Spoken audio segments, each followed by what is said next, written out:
Le président du Faso à Doha a visité Qatar Foundation, une fondation qui s'occupe de l'éducation et de la recherche. Une preuve de solidarité que le Burkina entend explorer, dira Blaise Compaoré à l'issue de sa visite. Le gouvernement encourage le groupe de médiation entre la majorité et l'opposition. Luc Adolphe Tiao, accompagné de Jérôme Bougma et de Arsène Boïsanyié, est allé exprimer tout son soutien à l'équipe dirigée par l'ancien président Jean-Baptiste Ouedraogo. Et puis les assurances d'Afrique réunies à Ouagadougou dans le cadre de leur 38e Assemblée générale dressent le bilan de leurs activités et réfléchissent sur les mécanismes innovants pour booster le marché de l'assurance en Afrique. Une rencontre dont le Burkina a plus que besoin, d'autant plus qu'au moment où elle se tient, son taux de couverture en assurance est de 1%. Voilà qui fait la une de ce journal. Bienvenue à vous si vous nous rejoignez seulement maintenant pour cette édition synthèse. Mesdames et messieurs, avant d'aller visiter Qatar Foundation, voyons avec Jean Zongo et Simon Gongo, nos envoyés spéciaux, l'arrivée du président du Faso à Doha et les enjeux qui sous-tendent cette visite au Qatar. Le ministre de la Culture accueille le président du Faso au pied de l'avion.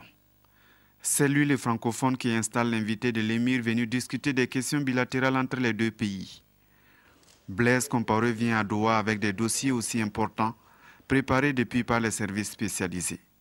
Il s'agit en particulier du dossier sur la construction de l'autoroute Ouagadougou, frontière de la Côte d'Ivoire, Yamoussoukro, et d'un deuxième dossier de construction de logements sociaux que nous avons baptisé Cité de l'Amitié Qatar-Burkina Faso.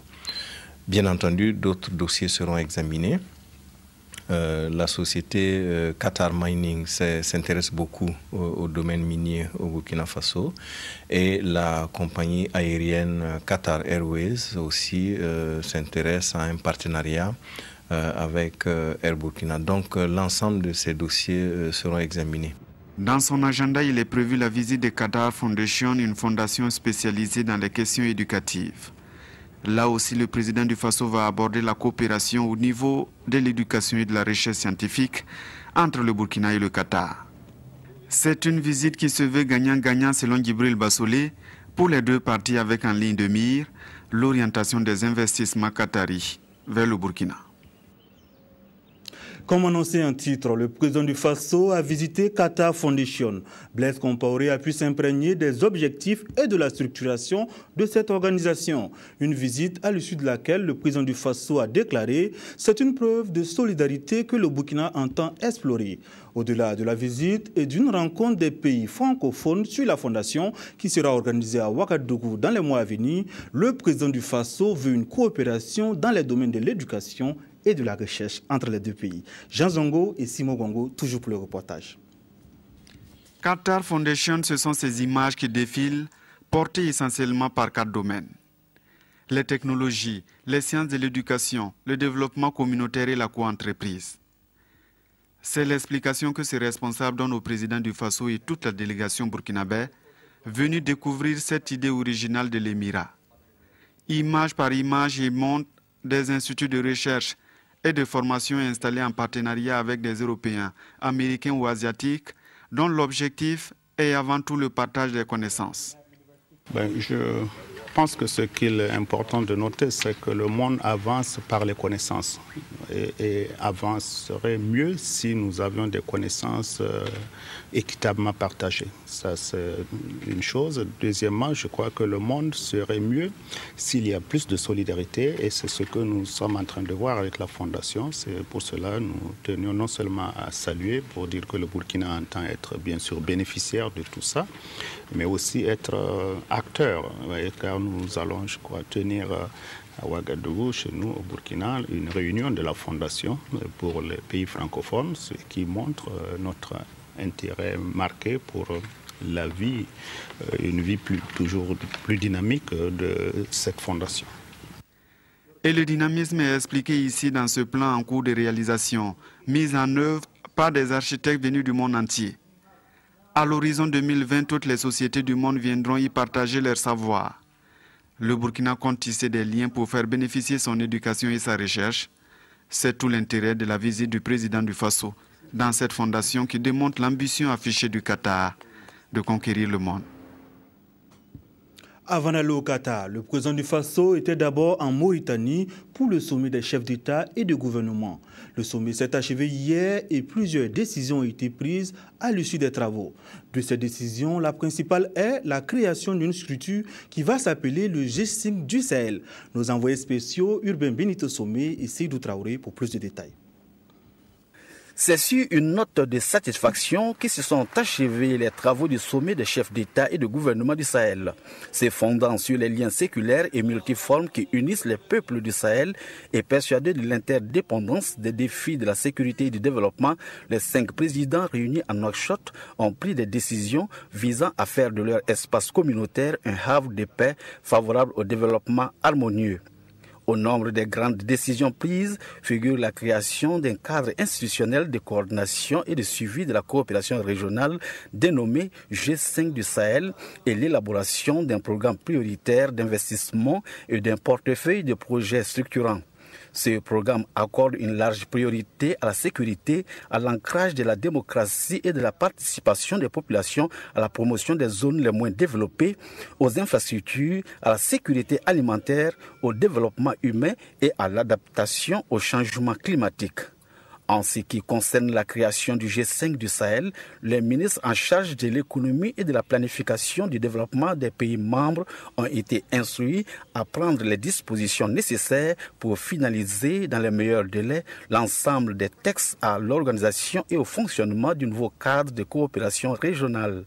Ils devront aussi réaliser une cartographie exhaustive des financements en faveur de la sécurité et du développement dans la zone, préparer d'urgence un plan d'action, identifier des partenaires techniques et financiers susceptibles de combler l'écart de financement du programme prioritaire et engager un plaidoyer en vue de la mobilisation des financements. Mohamed Ould Abdel Aziz, président de la République islamique de Mauritanie, a été désigné pour assurer la présidence en exercice de la conférence des chefs d'État des pays du G5 du Sahel. Le poste de secrétariat permanent sera confié au Niger et la Mauritanie abritera le siège. Luc Adov-Tiao, avec à ses côtés les ministres Boïssan, Arsène Yé et Jérôme Bougma, étaient ce matin chez le groupe de médiation. Le Premier ministre est allé apporter tout le soutien du gouvernement burkinabé à cette initiative. Une rencontre qui a permis à Jean-Baptiste Ouedraogo de faire le point de la médiation entre l'opposition et le gouvernement au chef du gouvernement, Jacques Lamissa Tarpaga. Béon Luc Adov-Tiao était accompagné par le ministre de l'administration du territoire et celui des réformes politiques. À Troyes, ils sont allés s'enquérir de l'état d'avancement de la médiation du groupe autosaisi sur la situation politique nationale. Il s'est agi également pour le chef du gouvernement et sa délégation d'encourager le groupe de médiation pour la démarche de conciliation des divergences sur la transition politique au Burkina Faso. Nous sommes venus écouter. La question du mandat ne relève pas de nous. Mais nous avons donné notre position parce que le chef de l'État est au-dessus des institutions. Il est l'arbitre. Et nous avons donc compris que la majorité, bien sûr, pourquoi la majorité ne pouvait pas exiger un mandat. L'essentiel, le plus important, c'est que les acteurs se parlent, qu'ils aillent au-dessus des principes figés, qu'ils aillent au-dessus des préalables qui ne peuvent pas permettre un dialogue. La médiation, c'est le dialogue. On essaie de mettre de côté certains principes, certains préalables et on va à l'essentiel. Le 10 février dernier, la médiation s'était heurtée à une requête de l'opposition qui exige un mandat du président du Faso pour la majorité. Pour Jean-Baptiste Ouedraogo, celui-là même qui dirige le groupe de médiation, il n'y a pas de panique. Le groupe entend travailler à assouplir les positions des uns et des autres. La médiation se porte bien, nous nous portons très bien et il nous a été posé un préalable que nous sommes en train de chercher à évacuer et nous pensons y arriver. Donc en dehors de ce préalable qui nous empêche de travailler sérieusement, tout va bien. Le préalable ne devrait pas empêcher la suite des travaux dans la mesure où il est intervenu à la 3e séance. Nous avons bien travaillé les 2 séances précédentes. Il n'a été question d'aucun préalable et nous pensions que tout le monde était disponible pour effectivement entrer dans le vif du sujet pour voir face à nous les vraies contradictions, les vrais problèmes qui minent le paysage politique à ce moment-là.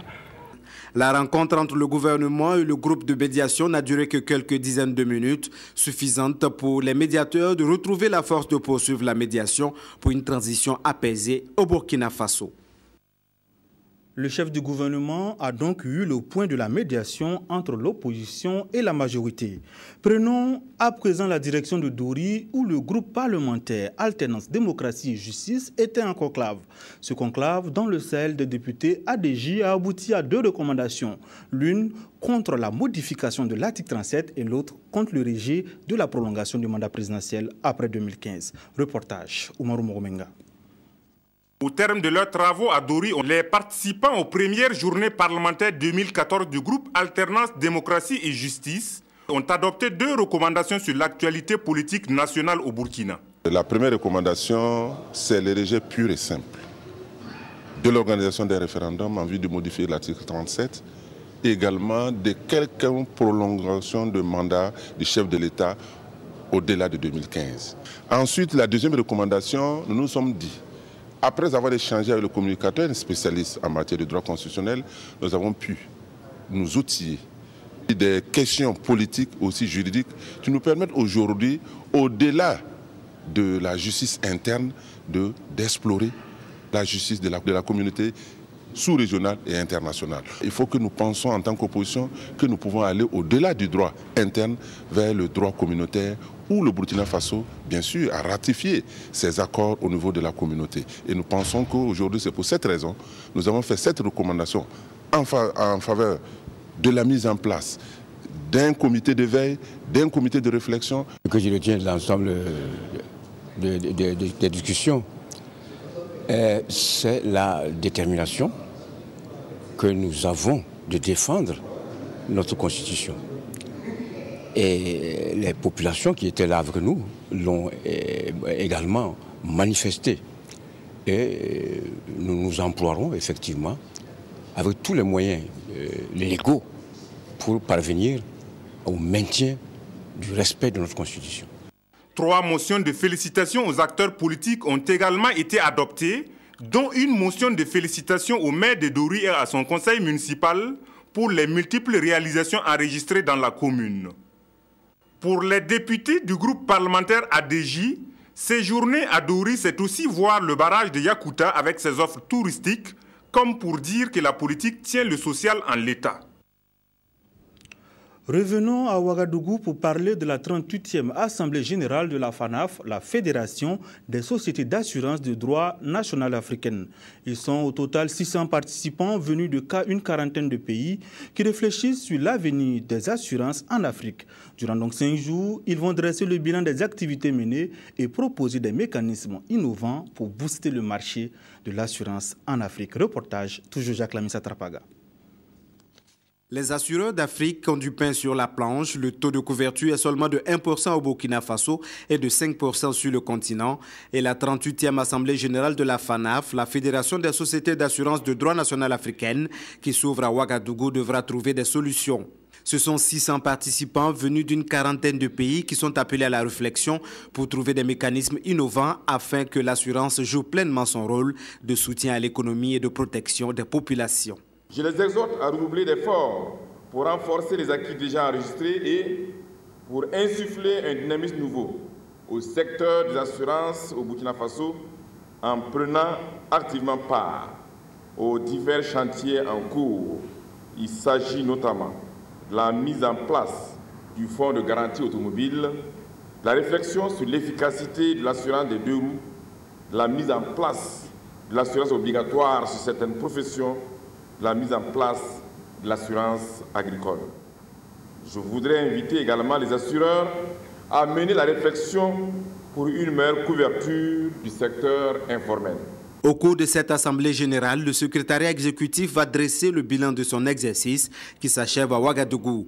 Durant les 3 dernières années, de nombreux acquis ont été engrangés. On a mis en place 2 prix pour magnifier l'excellence. Le prix de la recherche qui s'appelle le prix Kojovi. Nous avons besoin de chercheurs dans le domaine de la pensée, dans le domaine de l'assurance pour nous permettre de créer des produits nouveaux, ainsi que le prix également Kuruma qui récompense le meilleur marché pour stimuler une saine concurrence entre les marchés. C'est la troisième fois depuis 1995 que le Burkina Faso abrite une assemblée générale de la FANAF et cette année la rencontre se tient sous le thème « Les nouveaux horizons de l'assurance en Afrique ». Pour terminer cette édition, allons avec Évariste Kombari voir sur les traces de Luc Adolphe Thiaou. L'usine de montage de motocyclettes Watam SA a reçu cet après-midi donc un visiteur de taille. Il s'agit de Béon Luc Adolphe Thiaou, bien sûr, qui est allé voir ce qui se fait cette entreprise qui, sans nul doute, contribue pour beaucoup dans la consolidation du tissu économique burkinabé. C'est la dernière née des motos sortie de l'usine Watam SA.